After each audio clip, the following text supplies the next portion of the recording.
Hey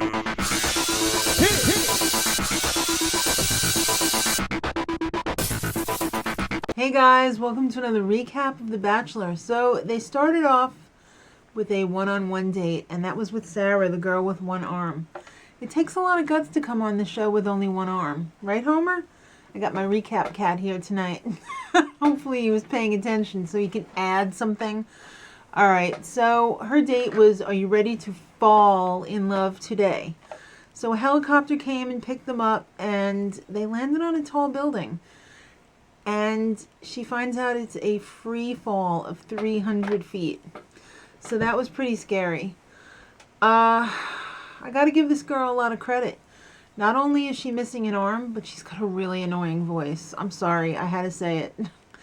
Her voice just makes me want to scream. It's like nails on a chalkboard. And she did scream the whole way down. But you know what? Anybody probably would have, so I'm not going to fault her for that.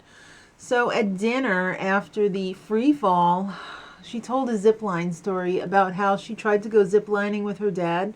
And they were like, no, you can't go because state law, whatever, is like, you can't do it if you're disabled. So that was kind of a bummer. But you know what? That's up to the state. It is a safety thing. I felt bad, but you know what? She was in a 3-year relationship. She's only really had one serious relationship. They took different paths. She wanted adventure. That guy did not. Or didn't want as much adventure as she did. So I could see him liking her. I don't know if it's going to really go anywhere. It seems like it's not really genuine. Like there's not like a lot of chemistry there. I mean, not a lot of emotional chemistry. I think there's a lot of physical chemistry there. She gets the rose and they have a little makeout. Well, it's already time for the group date. Can you believe it, Homer? They are going on a limo ride to this giant house. One of the girls called it a castle. Honey, you don't know what a castle is, do you? Ow! Homer said, how dare you? It's time for the photo shoot. They're going to be shooting covers for softcore porn romance novels. Because basically, aren't they really just softcore porn? The winner of the photo shoot gets to be on a 3-book cover deal. So they're in hair and makeup, and some a little more makeup than others. But Tiara is annoying. She's that girl this year. People be pissed. They're tired of her BS. And by the way, some of the girls are cowboys, or cowgirls actually, vampires, sexy girls, and like historical girls. If there's only 3 covers, why are there 4 different types of costumes? I don't get it. So Tiara is a little crazy, I think. The scar on her forehead, it seems to me like that may be from a lobotomy or something. Were they drilling holes in her forehead to let the demons out? I think they left some in there still. So Christy, the model, wins. Of course she does. She's a model. She knows how to work it. She knows where her light source is. She knows how to smize. All right. After the photo shoot, they go hang out by the pool. I'm surprised they didn't go swimming. Usually if there's a pool around, the suits come out, but not on this date. So Leslie, the girl who got a little lip action in the photo shoot, well, she decides she wants to go back in there for more. And it was very awkward. It didn't happen the first time around. No follow-up for her. And she decides later in the evening that she's going to go back in again and try for some more. And she finally throws herself at him. Hello, you just spent like the last few minutes explaining what a good Southern girl you are, and then you just go throwing yourself at him. Your credibility just went down to the basement. So then my favorite line of the entire night, I'm vegan, but I love all the beef. Does that mean that you eat meat? All right, so like I said before, Tiara is the girl that everyone loves to hate that Sean likes. There's one every year. Remember in Jake's season, it was Vienna. Nobody liked her, but Jake fake liked her. All right, so, and there's always one that ends up quitting or going close to quitting. So Katie, the yoga lady, the one who looks like Elaine from Seinfeld with the giant hair. She's like, I don't think this is for me. There's too many girls here. So he's only too happy to say, okay, see ya. And packs her away in a limousine. And so Casey, now she, if you remember, is from a couple seasons ago. She's back. She met him at an event, and she decided that she wants to do this show again. Oh, Lord. So she knows how to work it, and she ends up getting the date rose. Congratulations, Casey. So the final date of this episode is the one-on-one date with Desiree. Something about her hair is just not working for me. It's like a flattened out Malamar. And drippy. All right, so this turns out to be a prank date. It was all, yo, you're going to get punked. This art piece that's supposedly worth a ton of money is going to fall over and break, and it's going to look like it's your fault. I think it would have been way better if they had made it like Tracy Morgan's Scare Tactics and been like, all right, I'm going to cut your liver out. Or I'm going to kidnap you and put you on, you know, a basement somewhere and lotion on the skin type of thing. The prank was actually kind of lame. And she was pretty much laughing the whole time. I think she had it figured out. But she was a good sport.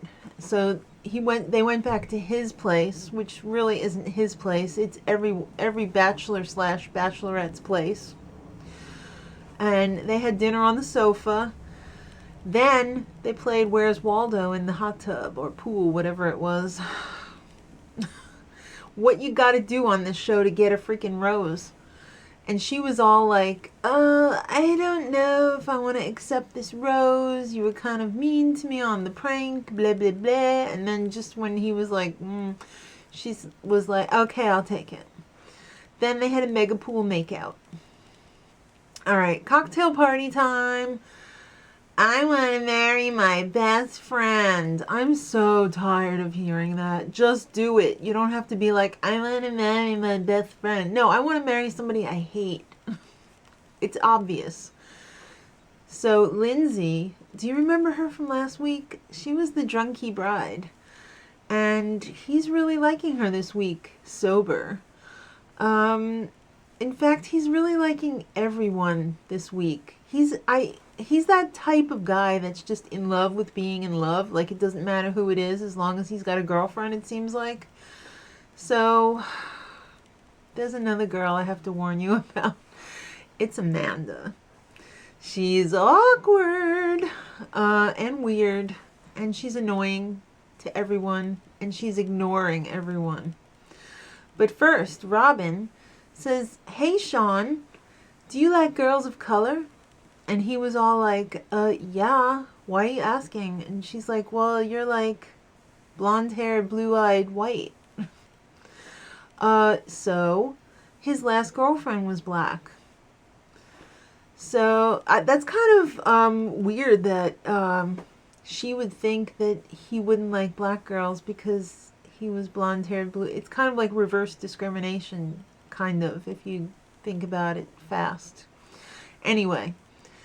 No one likes Amanda. Did I happen to mention that? Because she's fake.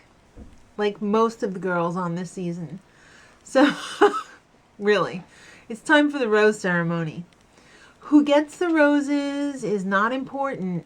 What's important here are the girls who don't get them. Because they're not coming back next week. So that's all we're going to talk about. Well, except for the girl who got the final rose. It was Amanda. Usually the final rose is the kiss of death for like next week. So she came very, very close to needing some major freak out control when she almost didn't get a rose. She was all twitchy and everything. All right, so the last two girls, you know, the ones who didn't get roses this week, Number 1 was Brooke. She was the community organizer.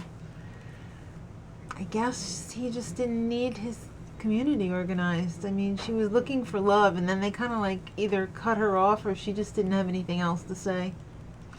Then there was Diana. She was the single mom. I think she had 2 little girls.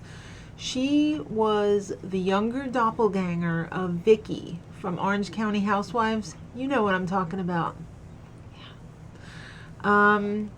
He was like, I can't keep you away from your kids. That's the poorest excuse I've ever heard. I mean, I guess maybe what the edit didn't say was, I can't keep you away from your kids if I don't see like a future between us kind of thing. That makes more sense, but would it really have killed them to put 1 more sentence in that edit so people would understand? Next time on the show, Tiara is in all kinds of drama. She has a little wipeout. Did somebody leave butter on the stairs or something? I don't know. But they kind of make it seem like somebody else was to blame or several other people were to blame. I don't know. And the little discussion at the end of the show, they usually have the outrageous snippet at the end where it's just like, these girls are so drunk. They say the stupidest things. They had a little discussion about Hades. And about one girl thought it was an island somewhere. I think she's thinking of like, not Hades. And another girl said, oh, isn't that Atlantis? And there's a stairway there, or I don't know what's going on. Have more champagne. Till next time, much love.